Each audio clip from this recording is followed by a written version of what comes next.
The major airlines even now are starting pays like 130,000, just your base. Damn. So now you can start working the system. And the major airlines are upgrading. You can upgrade in 2.5 years, meaning captain. So if you want to work the crappy shift in the weekends and you don't care, you're making 300 grand pretty quick with having a lot of days off. I know a bunch of 25-year-olds that are making so much money right now. And I tell them, I hope you guys are invested in real estate because none of us made that kind of money at that age. They're just timed it right. So there's so many retirements. I think every major airline, Delta, United, American, they're retiring 1,000 pilots a year. So they have to hire that or more just to keep up. All right, guys, welcome to another episode of The Report. Today, I got a good friend of mine in town, someone who's been on the podcast not just once, but for the second time now. And he specializes in the private jet game. He's a private jet captain himself, a private jet broker, and an aviation specialist. I got my good friend, Curt Marker, also known as Captain Curt. Welcome to the show, brother. Thanks for having me back, guys. Dude, it's been a little bit, man, and appreciate you hooking us up with the Tulum retreat. First time ever I've ever been a part of the private jet game, but you hooked us up with a Gulfstream 4 for some of our members, some of our guest speakers, and round trip to Tulum. So thank you for that, dude. You're welcome. It was cool to see your hard work and all your friends enjoying the jet. That's a nice jet, a Gulfstream 4. Yeah, not that usually, was really nice, man. It's not typically the first flight most people get. So it looked like the whole crew, all your people were super stoked. And we quoted it with like 5 different people. And so, you were like 30% below all the rest. That's what I like. My biggest thing is like client retention. My clients keep coming back because if you just give good people, give them good deals, they'll just keep coming back. You don't have to just nail a client to try and make a big payday one time. You just won't be around. That's why I've been doing it for 15 years, So tell me about the jet market right now. We know 100% bonus depreciation came back earlier this year. You mentioned before we started recording, the jet market is heating up. Talk about that. Yeah, well, I knew even as a real estate investor, like, hey, the tax bill, if this comes back, where the private jet market was a little bit slow, people weren't spending the money because the tax benefits weren't as high. They were 60% last year. This year was 40. So now everybody's either upgrading jets or if they've thinking about been buying in the last year or two, now they're taking advantage of the Trump's tax bill, which is 100% bonus depreciation. You can write the complete purchase price off of the jet as long as you put it into service by the end of the year. In service means one flight for business. And so the market's hot. I get calls every single day from people that either don't have a jet or they're, hey, my boss wants to upgrade. But yeah, the jet market's on fire, especially Q4. Is pricing going up for like pre-owned jets? Yeah, I would say pricing's definitely going up because you have more competition. So if you don't want competition, buy a jet in January. People, they'll just let them go a little cheaper. Everyone's trying to close in Q4 to solve their tax problem. So yeah, it's really hot right now. Yeah, absolutely. Is it better to buy new or pre-owned? It really depends on what problem or how much money you have to spend, what tax problem you're trying to solve. If you go new, a lot of times you can't just go buy a new one. Gulfstreams and Globals are 2 years out for delivery, depending on the aircraft. So it's not often, they take orders. It's not often you can just go buy a brand new one. You could get a pre-owned that's maybe a couple hundred hours on it that has only flown for 1 year. And that's close enough to new where you still and get do you warranties. get a pretty big discount on something that's barely broken in? You know what? They hold their value pretty well. Really? So I wouldn't call it a big discount. It's Okay. not like driving a car off of a dealership. Yeah. They hold their value pretty well. Interesting. Because the market, I would have never guessed that. Yeah, and it's kind of a funny market. If you have a Honda Civic, there's just hundreds of thousands of them. But if you have, say, a brand new Gulfstream 500, there's not that many that are out there. So they don't have to discount and lower the amount, the value. And so which jets out there hold their value the best today? So it depends. There's light jets, mid jets, and large cabin jets. Light jets are citations. They have a lot of maintenance support, a lot of mechanics all over the world. Those hold their value, in my opinion, the best. Mid-sized jet, you're looking at a Challenger or a Hawker. I would say the Challengers are the best mid-size that hold their value, meaning they have a pretty good cabin. They'll do California to Hawaii, California to Miami. And then once you move into large cabin, most of them, you have kind of Falcon, Global, and Gulfstream. Gulfstream's probably the most that everybody has heard of. Everybody here has heard of. That probably holds their value the best. And all Gulfstreams are considered large? Not all. They do have a couple small ones, G150, G200, 280. Those are like small to mid cabins, but most Gulfstreams are large cabin Yeah. jets. So you hooked us up with a G4 to Tulum. And I don't know what these other jets look like inside, but I felt like that was a lot bigger than I anticipated.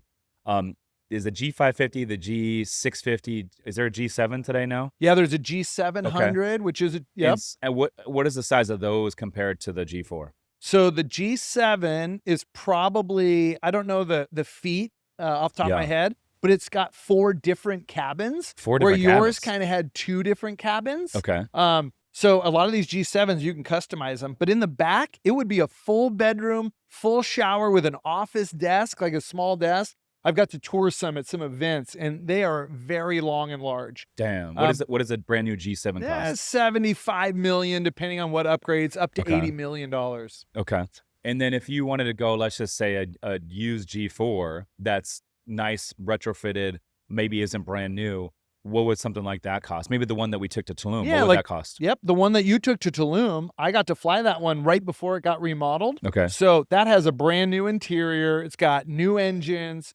You saw it's pretty darn nice, but you could actually buy something like that for $3.5 to $4.5 million right now. Really? Yeah. Damn, that's a lot cheaper than I would have thought. It is, just because they're older. I believe they started coming out in 84. A lot of them are in the 90s. They stopped making them early 2000. So if Okay. you think about it, that one you flew is like a 30-year-old jet, but it's been redone, Yeah. you know? So new paint job, or do you Yep. guys wrap planes? Is the wrap a thing in the aviation game? They will wrap like a logo, but the speed we're Yeah. doing, a lot of times It will come off. they come off. But So you paint the outside, retrofit, new upholstery, all that in the interior, and then you send new engines. yep. And then does the thing go up in value though? Yeah, it does. So paint, engines, interior, all of those things, we look at valuing an airplane. I would say the engines are the most important. Paint job, it definitely varies depending on the shop you go for, but you can paint it for anywhere $200,000 to $300,000. Interior, I mean, you can spend $1 million on interior. Just depends on where your budget is. But then also the engines, though, there's no way to get a discount on those. To redo G4 engines, we've done several of them. A minimum dollars for 2 new and rebuilt engines on the ones that you have. That's the minimum number if there aren't a lot of broken. How much or did you worn say? out. $1 million. $1 million. And that's not even brand new. That's for a rebuilt That's engine. for a rebuilt engine. How much for a brand new engine?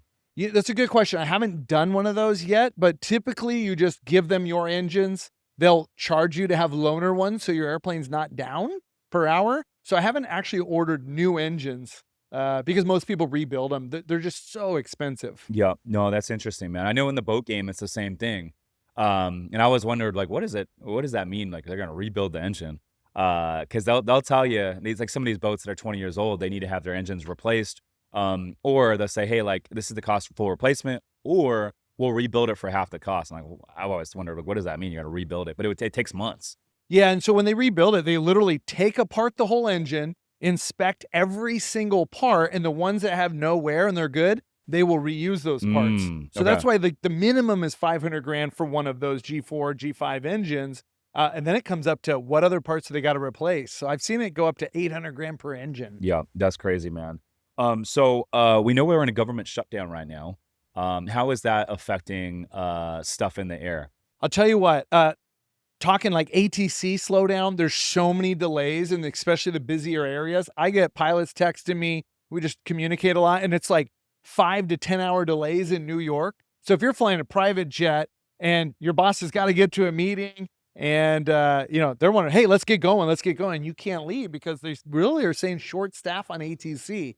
The other way, when you're transacting and buying and selling airplanes and trying to get paperwork, we have to get all these FAA documents to be able to go to Europe or be able to go long range over water. That is on a massive slowdown right now. So it's causing some operational issues as well. Yeah, we were flying back from Tulum, and there was a little delay getting out of there. And the pilot, Brad, good dude, by the way, he was saying that they're in a shutdown. And so he was like, it might be a little bit longer than normal. Did they handle the shutdown, by the way? I haven't been keeping up. No, I think it's still It's going. still going on? I think it's still Damn, going. how many days has it been? It's been quite a... Oscar, look that up right now. See, how many days has the government shutdown been going on? I'm curious. And then let us know. But I mean, this was a thing when I was working in ATC. We'd have the shutdowns, And then typically they would say essential employees come in, non-essential don't. ATC was essential. But I always wonder, like, why do we have non-essential employees anyways? That's a good question. I You wonder know, if it it's doesn't make like, any sense. is it a They're not. janitor in a building that you don't It, necessarily need them to operate? But yeah, it could be that. ATC It could is be that. safety, right? I mean, Yeah. 21 days. okay. That's the longest I've ever heard of it going on. The 35 days in 2018 and 2019. Okay. That was actually I was working in ATC until 2020. So damn, that's a long time. But they're not getting paid right now, right? That's the rumor I've heard. Yeah. Damn, that's Yeah. crazy. And I think the rumor is if they show up, like the ATC guys that are showing up now, that they will get overtime later when the checkbook reopens. I think that's the Oh, incentive. yeah. Don't quote me if We I'm would wrong, but always get back paid on the back end when it would happen. But I remember, like, during the shutdowns, people would just bang out sick and just use sick leave. take the time off when they could. Yeah. No, definitely take it off. And it's like, well, there's no guarantee you're getting paid, so why would you come? And then most likely you're probably going to get back paid. And then I believe the leave would also be backfilled as well. Like, they would be taken care of pretty well after these shutdowns. But then again, I mean, it was a unionized thing. But to the delays, and I know there's been some accidents as of recently. The DC midair collision that happened earlier this year. That was the first midair collision in quite some time. I felt like that could have been avoided by ATC, but I think a lot of these delays could also be avoided by ATC. And, just kind of working behind the scenes, 11 years in the industry, I saw a lot of stuff in the air traffic world. And when I saw delays, it's typically because of ATC, but, the weather has a little bit of a play into it. But I would say the main reason for delays, Kurt, in the ATC world is because incompetent controllers work in position that are weak. We call them weak controllers. They can't keep up with the flow of traffic. And so when things get busy, they ask for relief and they'll go to TMU, which is traffic management. And traffic management will call out to all the other airports and say, hey, we need in-trail spacing. And then it gets to all the major airports people trying to take off. And it's like, okay, if you're going to any of these spots, expect a delay to take off. And so that's really ultimately what creates these delays. And so on the flip side, you get a strong controller in there, they'll jump into position. They'll tell traffic management, hey, take off all this in-trail spacing. Let's just run it and let everyone go. Just launch them. I've seen this happen a lot at San Francisco Airport.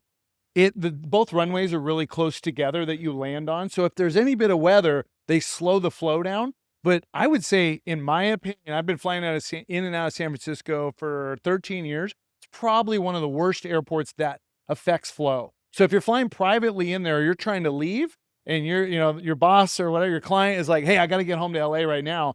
I've been hit with an hour to 2 hour delays, and they're on a ground stop, meaning they will not let you start your engine, will not let you taxi until they deal with all of this traffic. Yeah, and a lot of it depends on the controller. Like I said, like when I would get in there, if I saw crazy delays, I would literally pick up the phone, call traffic management, and I'd say, hey, let's launch these guys. I don't need the in-trail spacing, because at the end of the day, like, these are taxpayers, these are our clients, the airlines, the private jets. These are the people paying our paychecks. And unless we really need to delay them and there's a serious emergency going on, like, let's let them ride. Let's launch them and let's let them go. And so for me, that was kind of always the sentiment for me, but it just depends on the controller. It really does. And I think because of the years and years and years of low staffing and shortages, they would sign people off and certify people that have no business working air traffic. And unfortunately, I think that's what leads to a lot of the delays, and probably 90% of the accidents are because of the people that shouldn't be working air traffic. Yeah, I've heard, I've been in busier airports before where you can kind of tell the controller is a little bit weak, and you're kind of questioning it, like, why did that person go, or why wouldn't you just move this? And then all of a sudden somebody else comes over the mic and just starts blasting, like, move here, go here, taxi here, you're clear for takeoff. And you can see they go in and clean it up, whether they're training or they just, in my opinion, as a pilot, maybe they shouldn't be working a really busy airport like LA or San Fran. Yeah, it can be. Yeah, and I know exactly what you're talking about. That stuff happens a lot more than you expect. And you can hear it, but it gets busy, and the controller that's not competent will let the pilots start taking over the frequency. People start stepping all over each other, and before you know it, you're 7-8 control inputs behind, and you've completely lost control of the entire sector, and you got 30 airplanes stepping on each other. And it's like, okay, someone has to step in and fix all that, because it can get very dangerous quickly. But you have to learn to control the frequency, and you need to key up after every single pilot reads back the instruction, and then boom, you key up right away, give another instruction, read back, key up right away, and give another instruction, and then you fix it. But you should be 2 steps ahead and know exactly what the next move is.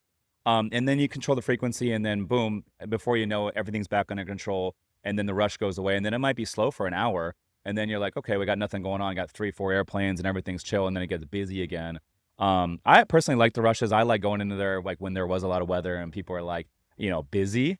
It makes the time go by faster, but like it gives you a certain adrenaline rush that is kind of fun. It's almost like playing a video game, and then you get into your groove, and you just start like just working airplanes, and it's It's fun. like attacking a challenge. It gets challenging. Yeah. And do you want to back down, or do you want to just take it over and, Yeah. like you said, and just take charge? Like I don't miss the shift work, but I do miss like that like adrenaline rush that comes with working a busy session. I would love to go back there and just plug me in for a couple of sessions, but it is a fun career. The other thing I'll say is this politically with the air traffic is, very heavy unionized. And so almost, I would probably say 95%, maybe 97% of the air traffic controllers are unionized. If you didn't pay into the union, you would get shunned. And it did provide a lot of like job security and that sort of thing. But outside of the union, and this is something I'll say, I think a lot of the air traffic controllers out there can't say this, but I can because I'm no longer working with them, is there's something called a PAC, P-A-C. And what it is the controllers would donate a portion of their paycheck outside of the union, outside of the benefits, into the PAC. And this PAC would, save up the money every single 4 years. And controllers would donate anywhere from $100 a paycheck. Some people as high as $400 or $500 a paycheck. And if you didn't donate to the PAC, they would shun you. And this lump sum of money, it's a big chunk. I mean, we're talking multi-millions of dollars would be donated to the Democratic runner-up president every single 4 years. And so they donated to Obama when Obama got elected back in, was it 2008? Mm-hmm. And when Obama got elected in 2008, the first thing he did was he turned around and gave all the controllers huge pay raises because this chunk of money went to the campaign and helped him win, be elected president, right? And rightfully so. And so there's an alignment of interest for them to donate to the Democratic runner-up. And I never knew this was a thing until I got in the industry. And I think a lot of people listen to this, they don't know it's a thing, but this goes on in a lot of like unions, and air traffic control is one of them. Wow. Airline pilots are also unionized. Okay. And Do you guys have that? You flew with the not in airlines the too? private, but yeah, at the airline, I was an airline pilot in Alaska for several years. And, so your union will go to bat against management for like your quality of life, your days off, your overtime. And a lot of times you hear, like, at least in the olden days, you hear like, well, the union was out golfing with management. Like, what do you guys need to be golfing for? Go in an office and hash it out. So there's always politics involved with unions and things like that. So you never know what's going on behind closed doors. But they're the ones that negotiate your raises and things like that. Yeah. And some airlines are better. I personally paid into the union because of the job security. The union would basically run management. They would come up with the schedules, the seniority list, like literally all the vacation time, all that would go through the union. And then with the job security and all that, it made sense, right? And so I always was a fan of it, working ATC. But obviously, like now kind of being in the business real estate world, now you kind of see from a different perspective, and it's like a little bit corrupt to see that actually goes on, Yeah, it's kind of a shocking, and I agree. I think you need them. It's like most pilots, it's their one job. Most guys don't do real estate like I do, and I'm encouraging that to have a secondary income. But yeah, the union represents your pay and what you're taking home at the end of the year, and they're kind of the battleground between the company and yourself.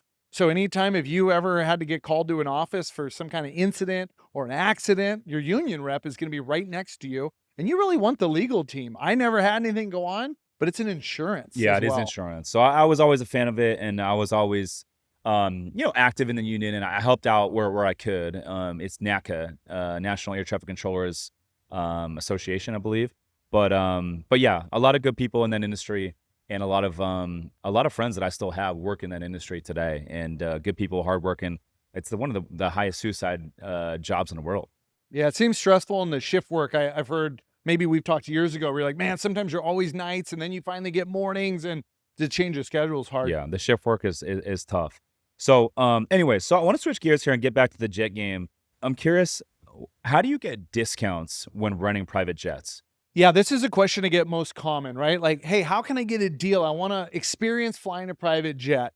And if everybody doesn't know, it's really expensive to operate. They cost a lot of money to buy. The fuel is another large cost. So one way to get cheaper, discounted charter flights, they call them empty legs. What that also means is like a reposition leg. So let's say we're sitting here in San Diego, right? And you're in Phoenix and you want to ride back to San Diego. Sure. Well, sometimes I would say, well, there's an airplane in San Diego. We're just going to bring it to Phoenix and you're going to pay for it. They charge you round trip.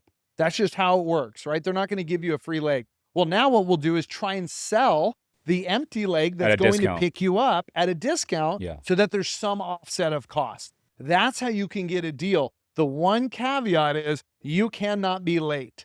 They will say it's a 2 o'clock departure, and if you're not there, the airplane leaves and there's no refunds. Yeah. So, that's one part where I've had that happen. And clients get pissed. And what kind of discounts can you get for an empty leg? So the cool part about that is it's negotiable.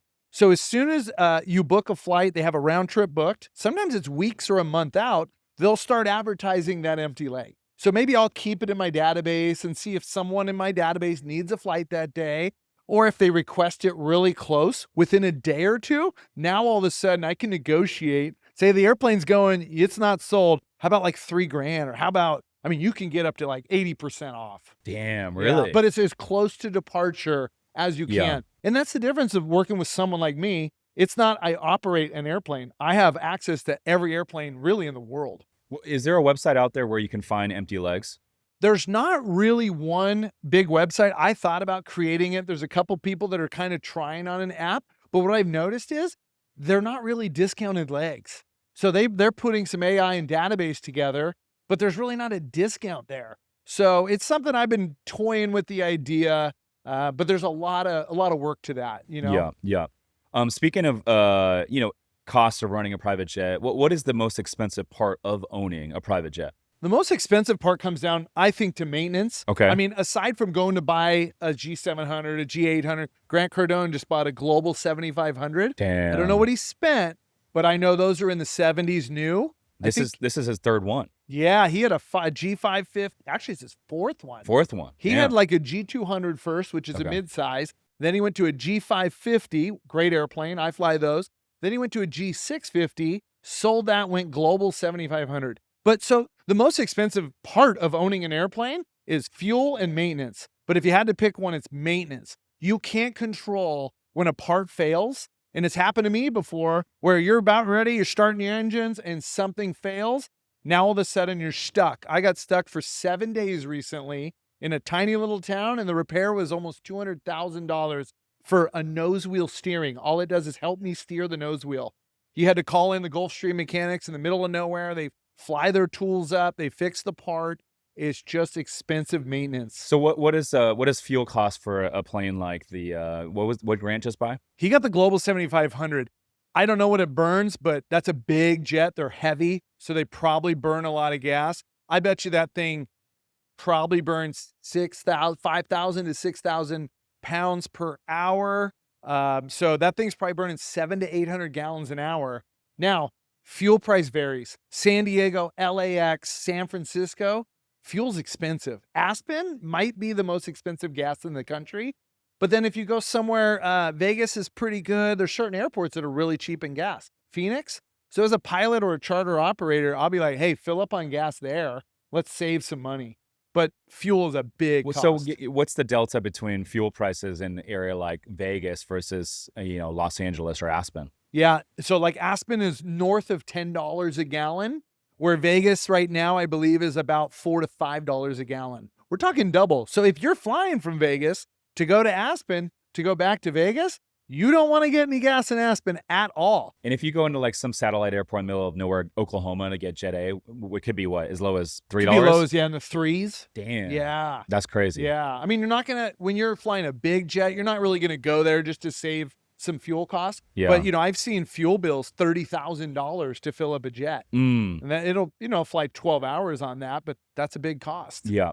So, you talked about this on the first time you came on the podcast, and there's an alternative to the private jet game. And you talked about the Piaggio.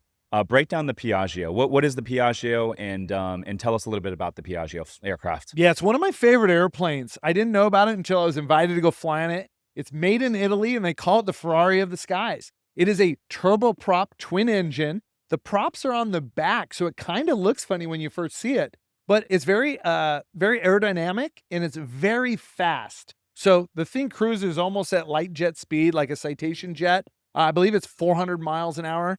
It flies at 41,000 feet, which is over a lot of the weather. Compared to like a Cirrus jet, you're in the lower altitude, 31,000, and you're in the weather as a pilot.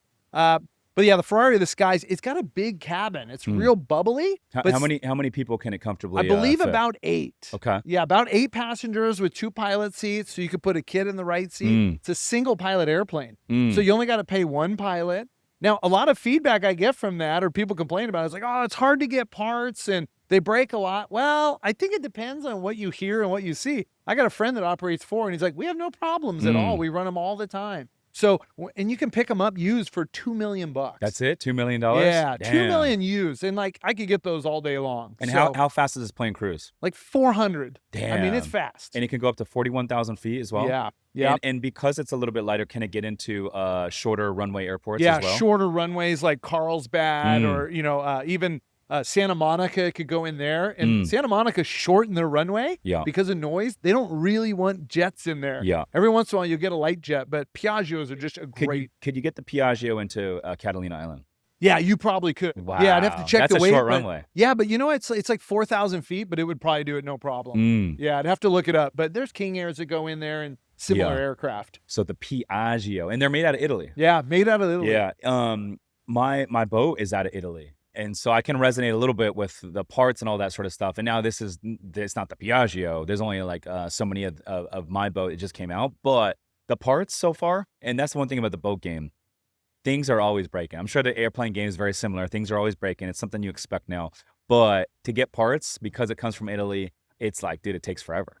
Yeah. At least for this boat. And it's probably similar to boats where airplanes, you don't necessarily wait for a part to break to replace it. You just have them on stock. That, or you do it before it's ready. You're going, hey, there's a little bit of corrosion there. We're going to do it. And that's why airplanes have a lot more mandatory inspection periods, usually per hour on charters or per calendar month, like 12-month inspection every time. You lose the engines on a boat, you're probably going to be fine. But you lose the engines in the air, there's a lot of that can go wrong. Yeah, I definitely agree. Yeah, that makes sense. Talk about some of the benefits of owning a private jet, tax benefits, all that stuff. Yeah, I mean, most people use them for business, not just pleasure. One of the tax benefits is if you're using it 51% or more for business, and you keep a log entry of that, you'll see them use it 49% for personal use. So you can write that off, but it's got to primarily be for business. A couple other things are you don't have to deal with airport security. So a lot of the people that either charter or buy jets,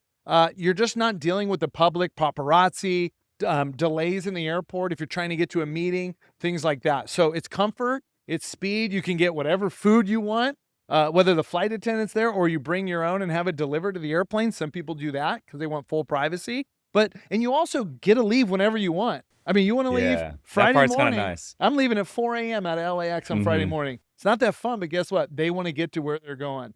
So I don't think airlines leave at 4 in the morning. I think the early ones like 6 a.m. So you just get custom flexibility. And you just walk right on. You walk right really on. Nice. Yeah. So there's really no security at all with baggage. I mean, you could bring your gun as long as you follow the rules. Like there's no TSA with that stuff. Yeah. And it qualifies for code section 179, more than 6,000 pounds. Yeah, it does. And like for me, clients will start asking taxes, and there are aviation specific tax consultants because these aircraft go to different countries and different states. There is like a big game to it, which is very interesting. For example, when you buy an airplane, we'll close it. We will fly it to another state to close where there's no sales tax, but there are some caveats to that. So that's when, if somebody's, I bring in a tax attorney for that, for the extra benefit. Yeah. How can someone get the private jet experience for less than $1,000? Yeah, one of my favorite things that came on the market that you've gotten to experience is JSX, or another company called Aero, which is based out of Van Nuys, which is in North LA. JSX is it's been around a couple of years, but they're adding more and more routes. And they're known as semi-private, meaning They bought these RJ aircraft with about 20 to 30 seats, but on the airline, they'd have 60 seats. So it has Starlink Wi-Fi in all of them, which is very fast. And they board 10 minutes prior before departure. And most of these, they're not at the commercial airport side of thing through the terminal. You will pull into a private jet FBO, just like where we fly the private jets out of. You'll have a lobby with coffee and soda. They kind of scan your boarding pass and go, hey, you don't have anything in your bag. And you go through a metal detector and boom, you're on the flight. So speed, comfort. I mean, I absolutely love that. I flew JSX for the first time this past weekend, went out to Scottsdale and Carlsbad to Scottsdale. And like you said, you just literally walk through a quick security check and literally like 10 minutes later, you're on the plane. And then you land in Scottsdale, they drop you off at Atlantic Aviation, very quick and easy. Because otherwise you're going into Phoenix Sky Harbor, which now you're talking, thousands and thousands of people and traffic and all that. But Scottsdale, they got a little airport right there, and Atlantic Aviation is so quick to get in and out of.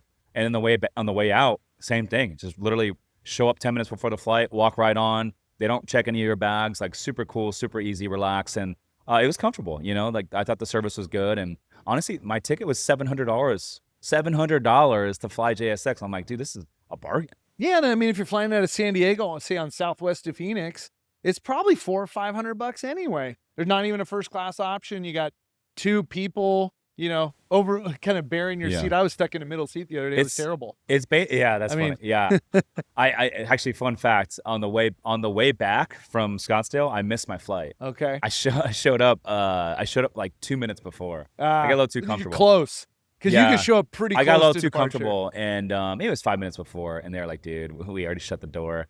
So I ended up having to book Southwest back Phoenix to San Diego. I sat in the middle behind a couple ladies, or in between two ladies, but it wasn't too bad. But anyways, I missed the flight on the way back. But I'll say this, for that experience, $700, and it's basically like a first class seat in a domestic airline. Semi-private experience. You get a stewardess, you get to walk right on the plane, 10 minutes to board. It's so easy. It makes sense for the everyday person. Now, break down Aero, because I haven't flown Aero, but I heard Aero's even nicer. Yeah, Aero is a little bit higher price point. So for your $700 ticket, it's probably $1,000. I don't know all their routes. One of the ones that I personally want to do is Van Nuys to Cabo. It's like a $1,200 ticket, right?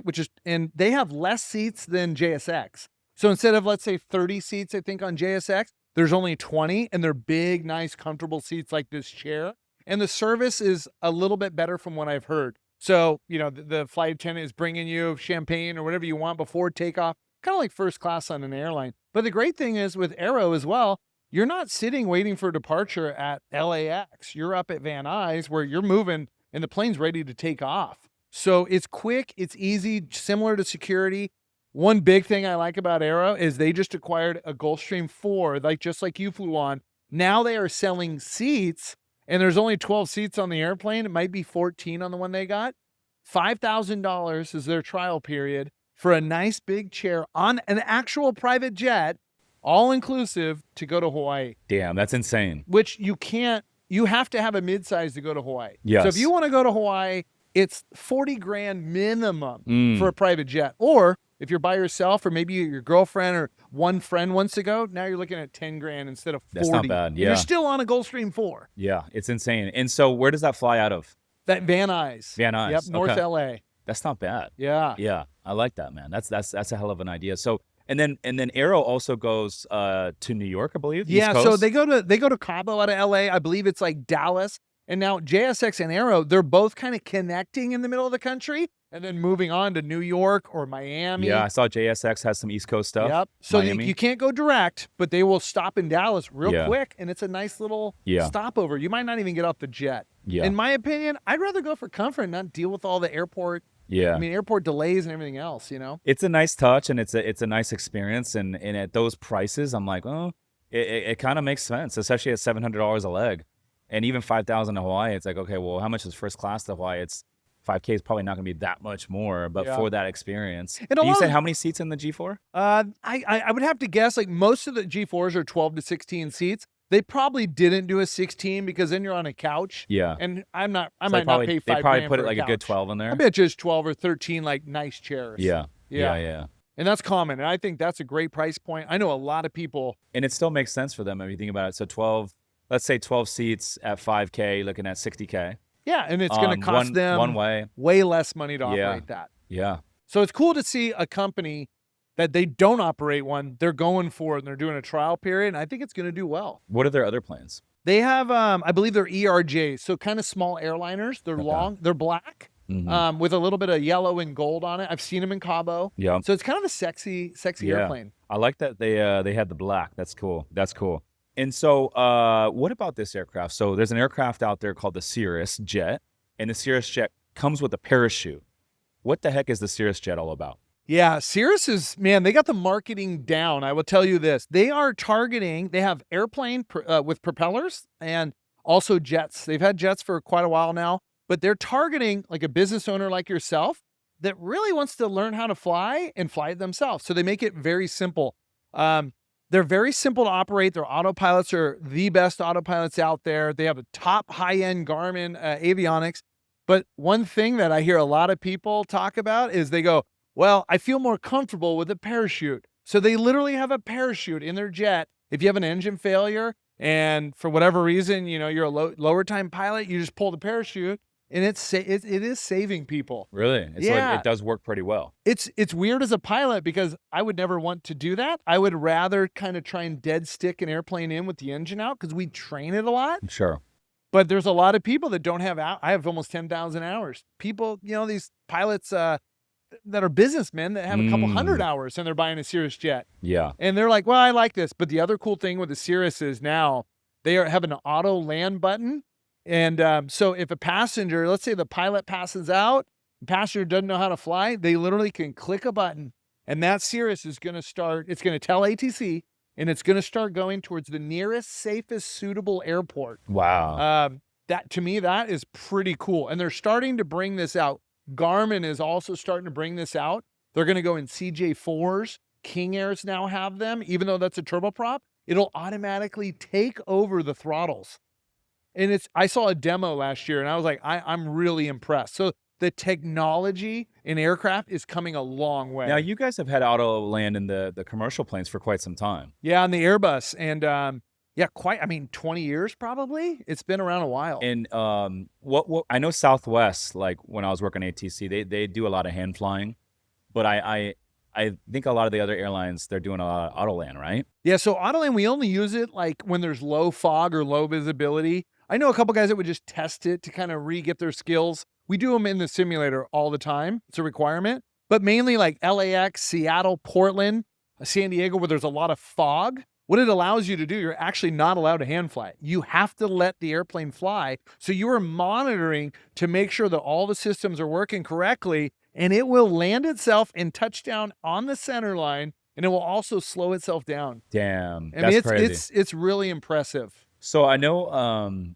like on approaches, Southwest, they'll always be down to take the visual. They're like, whatever shortcuts we can make. And so if I had 5 or 6 aircraft coming in, and let's just say I had to sequence them, Southwest is always going number one. I'm making them number one because their pilots are gamers and they want to get in quick.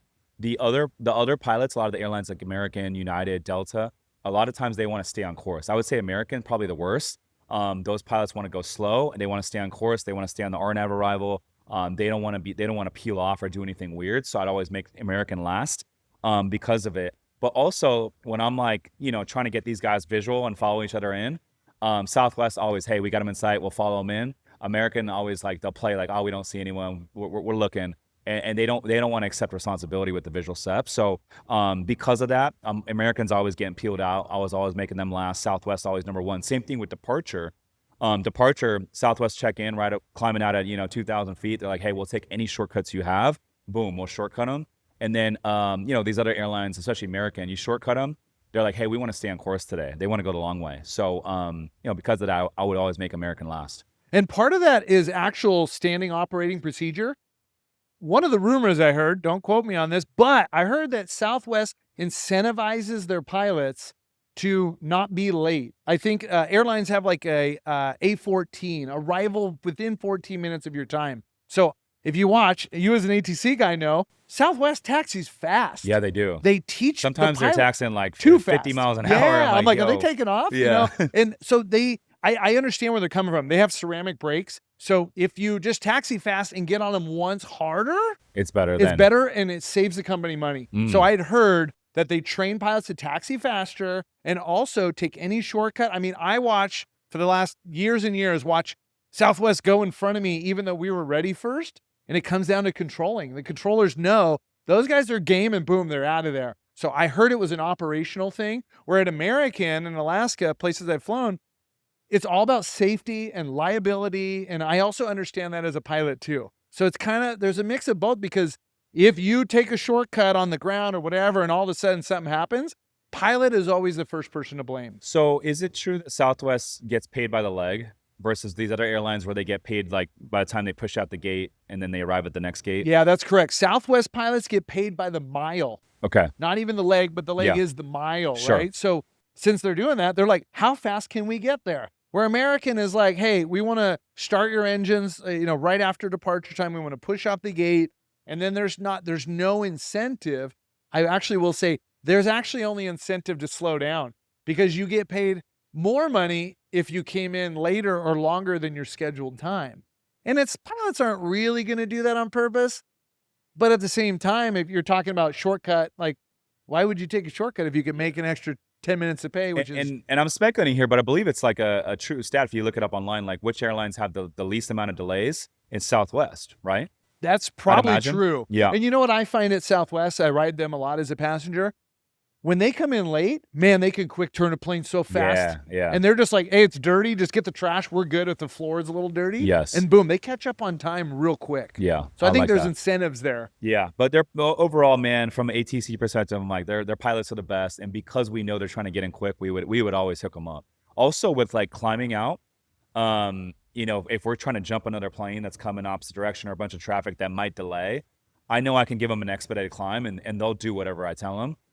Where these other airlines, they don't want to do that stuff. So, some of that is the aircraft. That 7.3 is all Southwest have, the Boeing 7.3. They climb really well, and they're typically not super heavy. A lot of American, United, the bigger aircraft, we're limited by weight. They're really heavy already. American has 321s that are kind of on the verge, so you can't really, it's not a little sports car like the 7.3. Yeah. But they overall, like their pilots are just more gamers than some of these other airlines. I would agree with that. They're we call them cowboys. Yeah, I would agree. They are. Yep, they're more cowboys. So out of all the airlines, which airlines pay the best if you're a pilot?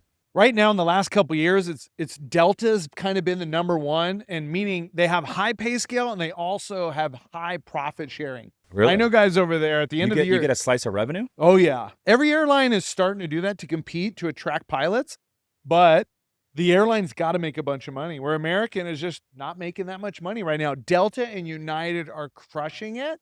And I just texted a couple buddies the other day and I go, hey, I see those profits. They all said, profit share coming up. So yeah, you get a piece of that profit. So how much can you make as a captain for an airline like Delta? I mean, Delta's the highest paid. It's wild. So if you work the union contract and you don't just work a schedule you get, and you kind of play the game and you go in there and you go, hey, on my days off, I'm going to look for some double pay trips and trade this. I mean, I know guys making close to $1 million a year as a captain. $1 million a year? Working the system. Damn, correct. $1 million a year as a Delta pilot. Yeah. That's insane. And how many days off are you holding a month making $1 million a year? I mean, so I know my dad wasn't doing quite $1 million. He was crushing it playing the game. And he had a couple months that were like triple his a normal salary pay. And he said, I still got half the month off. It's because he was so fine-tuned into the system of trips, kind of always watching it. And, ooh, this one's going to double pay. And so, I mean, if you can get paid the same to go fly for 30 minutes or 10 hours, which one would you want? So he would look, he'd be like, oh, if I fly to Phoenix, I would stay the night, but then I could waive it and come back to San Diego and get 4 days of pay for one 30-minute flight or an hour of flight. So there's a way to game, and that's one advantage to the airlines, where Delta, United, American, Southwest does it.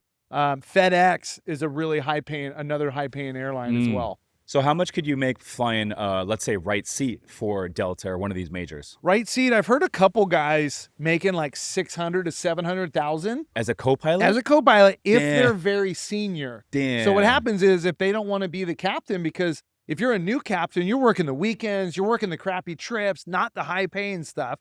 But if you stay as a co-pilot and you move your seniority way up, you would be able to pick every trip you want. So most people, everybody's different, but most people, I want to make as much money as I can in the least amount of work.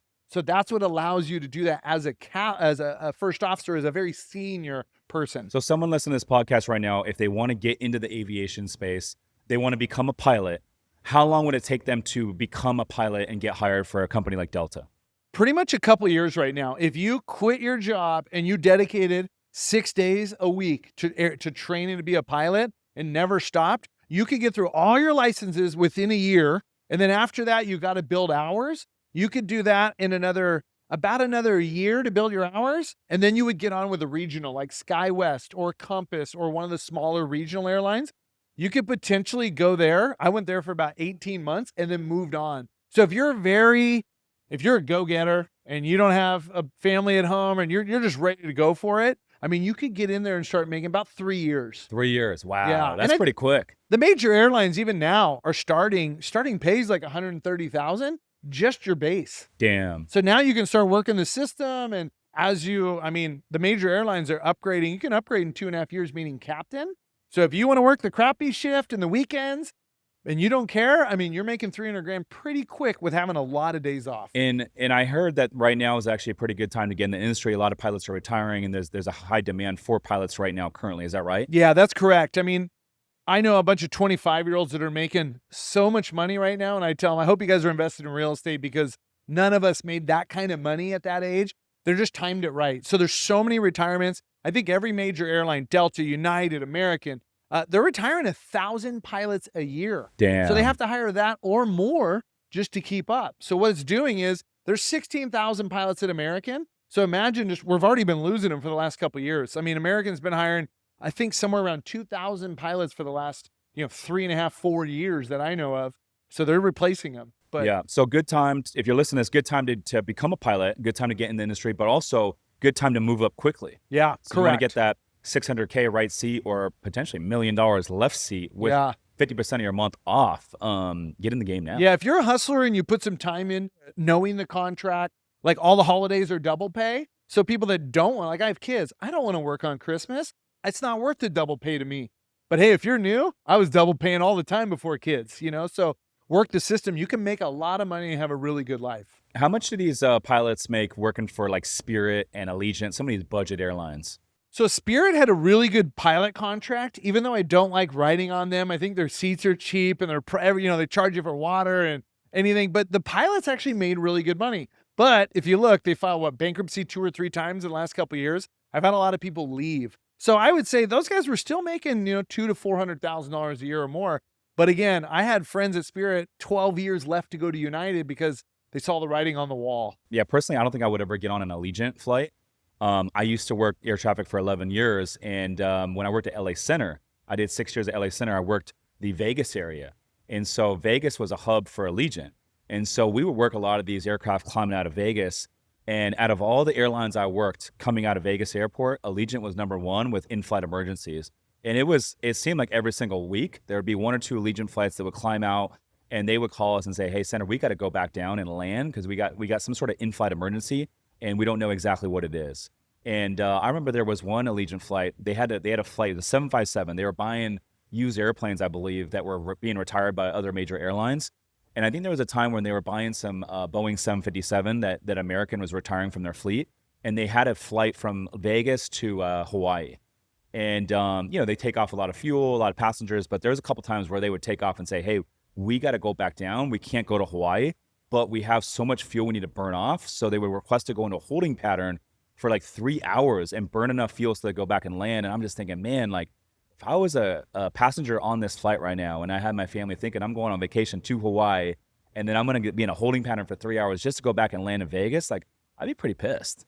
Yeah, I agree. I've heard some things about Allegiant. I've had a couple friends that worked there very short time to go on to American or somewhere, but I had heard some rumors about some maintenance issues. And I think there's been some articles in the news of them just kind of trying to patch the airplane and put it on where other major airlines are like, hey, let's fix the problem so it doesn't happen. I mean, things happen, but Chris Salerno, a mutual friend of ours, was going to Italy in July on American first class. He's texting me. He's like, this is a pretty cool first class. Well, 3 hours in the flight, they're over the Atlantic. They turned around to go back to Charlotte. And he's texting me from he's like, dude, we're turning around. I go, well, that's a safety call. The pilots are saying, they're talking to the maintenance, they're talking to dispatch. They're going, hey, So that's a bummer of a flight. Well, they landed, they had another airplane, they got on another aircraft and took off. And I go, well, it's a bummer that you had to deal with it. But I go, that's for your safety, and things do happen, right? They do happen, but I do tell people all the time now, after seeing Allegiant and seeing Spirit on the ATC side, I tell people, I'm like, hey, like if you're considering flying Allegiant, like it's more than just delays and that sort of thing. Like it's actually a safety thing. So if you value safety, I don't know that I would fly Allegiant, especially knowing that they're using old aircraft that these other airlines retired. Yeah, and I'll tell you what, it's not just the airlines. This plays into the private jet game and the charter game. There's plenty of operators out there that buy these crappy airplanes and really hardly they fix them to maybe code, or maybe they just pencil whip the book. So that's a big advantage of like working with me as a broker and a pilot. I know the companies that have lawsuits against pilots for pilots saying this airplane's unsafe, I'm not going to take it. And then they fire the pilot because of maintenance. And they're like, well, we're going to lose a couple grand. And the pilot's like, dude, I don't want to die. He's trying to protect clients. So there's airplanes, they're pretty safe, but you really want to, you hope for the best, Yeah. Curt, I appreciate you coming on, my man, dropping so much game, so much value. Where can the folks get in touch with you if they want to learn more about what you're doing? Yeah, pretty much Instagram. I'm on there every day. The Captain Curt. And send me a message if you want to book a charter or something like that. Oh, there we go. He's Captain Curt Marker in the building. I'm Rich Summers, listeners. Thanks for tuning. We'll see you guys on the next one. Peace.